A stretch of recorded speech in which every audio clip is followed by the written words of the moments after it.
मित्रों, भगवान शिव का पाशुपतास्त्र एक अमोघ अर्थात निष्फल न होने वाला अस्त्र माना जाता है। बात उस समय की है जब हस्तिनापुर के कार्यकारी महाराज धृतराष्ट्र ने सम्राट युधिष्ठिर को सभी भाइयों एवं पत्नी सामग्री द्रौपदी के साथ निमंत्रित किया था, परंतु कौरवों की नीयत गलत थी, जिसने जघन्य अपराध का रूप किया।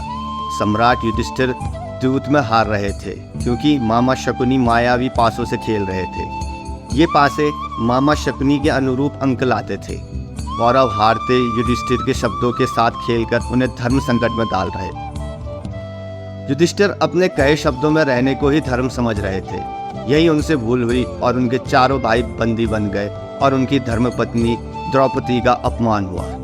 कौरवों ने द्रौपदी के वस्त्र हनन करने की चेष्टा की, परंतु श्री हरिनारायण ने उनकी रक्षा की। हालांकि चेष्टा मात्र ने पर्याप्त अपमान किया और इस अधर्म के भागीदार हस्तिनापुर की राज्यसभा में बैठे हर एक सभाजन हुए।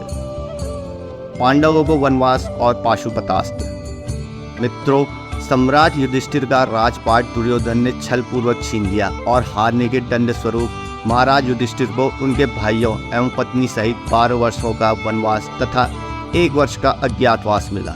जब वे जंगल की ओर प्रस्थान कर रहे थे, तभी भगवान श्री कृष्ण ने सभी पांडवों को अपनी अपनी शक्ति में वृद्धि करने हेतु अलग अलग मार्ग सुझाए। भगवान श्री कृष्ण के मार्गदर्शन एवं अपने पूर्वज महर्षि वेदव्यास की सलाह पर अर्जुन भगवान शिव से पाशुपतास्त्र प्राप्त करने हिमालय की तराई में चले गए। अर्जुन की तपस्या। मित्रों, वह उस वन में रहते थे जहाँ जगह जगह पर ऋषि मुनि की कुटिया बनी थी। वहीं एक कुटिया अर्जुन की भी थी। उस वन में तरह तरह के पशु पक्षी रहते थे। पहाड़ों से झरने गिरते थे, मानो वन नहीं बल्कि स्वर्ग का एक हिस्सा हो। वहीं अर्जुन अपने अंगूठे के बल खड़े होकर तपस्या में लीन थे। उन्होंने खाना पीना भी छोड़ दिया था। वो केवल हवा पीकर रहते थे। उनका शरीर सूख गया था, बाल दाढ़ी मूछें बढ़ गई थी, परंतु उनके चेहरे का तेज ऐसे बढ़ते जा रहा था मानो दूसरा सूर्य निकल रहा हो। कुछ दिनों के पश्चात अर्जुन के शरीर से निकल रहा तेज उस जगह की रोशनी को अत्यधिक बढ़ा चुका था। इतना प्रकाश हो चुका था कि वहाँ आंखें खोलना मुश्किल था। इतना ही नहीं, वहाँ का तापमान भी बढ़ता जा रहा था और अब वहाँ ऋषि मुनियों के लिए रहना मुश्किल हो गया था। पशु पक्षी भी उस समय एवं तापमान से परेशान थे। कष्ट तो इस ऊर्जा से अर्जुन को भी हो रही थी, पर यह कष्ट अधर्म और अन्याय के कष्ट से कहीं कम था। वो अपनी तपस्या से हिलने को तैयार नहीं थे, परंतु ऋषि मुनि सहित सभी जीवों का जीवन दूभर हो रहा था। यह देखकर वहाँ के ऋषि मुनियों ने शिव जी की पूजा करनी शुरू कर दी और उनसे कहने लगे कि इस तपस्वी से उनकी रक्षा कीजिए। त्राहिमाम त्राहिमाम करने लगे। तभी उन ऋषि मुनियों के लिए भविष्यवाणी हुई कि हे जन, घबराइए नहीं, अर्जुन के तप से आपका अनिष्ट नहीं होगा। पांडु पुत्र अर्जुन मुझसे पाशुपतास्त्र प्राप्त करना चाहते हैं, इसलिए इतनी कठिन तपस्या कर रहे हैं और मैं उनकी तपस्या से प्रसन्न भी हूँ। यह सब अति शीघ्र शांत हो जाएगा। तब ऋषि मुनियों को सब ठीक हो जाने की आस जगी। जंगली सुअर का आक्रमण। मित्रों, इसी के पश्चात मुनियों के आश्रम में एक बड़े से जंगली सुअर का हमला हुआ। ऋषि मुनि, कन्याएं, बालक, वृद्ध सब यहाँ वहाँ भागने लगे। तभी अर्जुन को अपने क्षत्रिय धर्म का एहसास हुआ और उन्होंने अति शीघ्र उस जंगली सुअर की और अपने धनुष को खींचा और वह जंगली सुअर वही ढेर हो गया। अर्जुन के बाण के साथ ही साथ जंगली सुअर की छाती में एक और भी बाण लगा था। वो बाण एक किरात का था जो दूर से उस जंगली सुअर का पीछा करता हुआ आ रहा था। जब किरात ने उस जंगली सुअर को मारने की बात कही, तब अर्जुन मुस्कुराते हुए बोले, इस जंगली सुअर को इतनी दूर से भेदना इतना भी आसान नहीं है किरात प्रभु, यह मेरे बाण द्वारा भेदा गया है।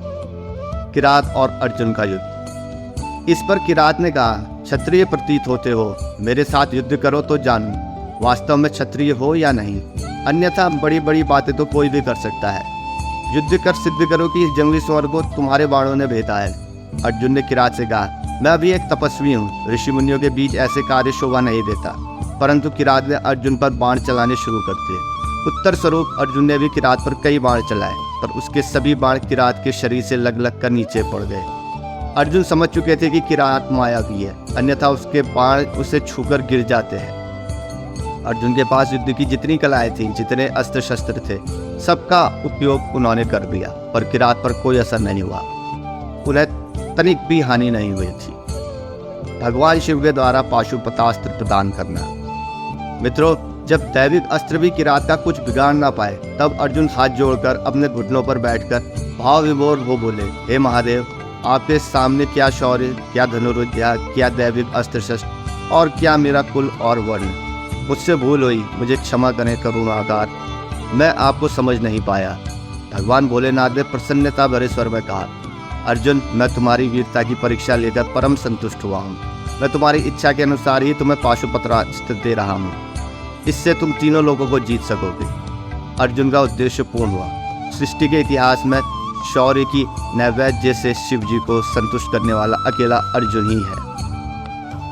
तो मित्रों, ये थी आज की हमारी वीडियो।